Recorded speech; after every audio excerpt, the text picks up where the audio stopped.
રાજ્યની જીવાદોરી માં નર્મદાનું પાણી રાજ્યના ખૂણે ખૂણે પહોંચી રહ્યું છે, પણ આ પાણીના વપરાશ સામે જે વળતર મળવું જોઈએ એમાં સરદાર સરોવર નર્મદા નિગમ લિમિટેડને મોટો આર્થિક ફટકો પડી રહ્યો છે।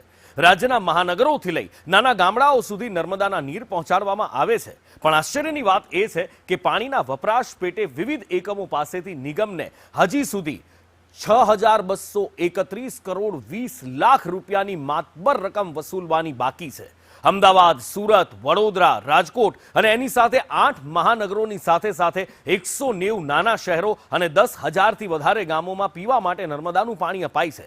પાલિકા અને પંચાયતોની આવક મર્યાદિત હોવાનું બહાનું આગળ ધરી લેણા ચૂકવવામાં નથી આવતા। સૌથી વધારે રકમ ઘર વપરાશના પાણી માટેની બાકી છે, જે 4,627.56 કરોડ સુધી પહોંચે છે।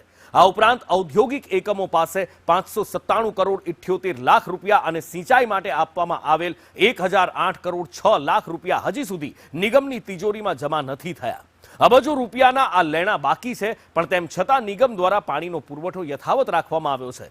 પણ જો નાણાંની વસૂલાત નહીં થાય તો આવનાર સમયમાં નિગમની આર્થિક સ્થિતિ ઉપર માઠી અસર પડી શકે છે।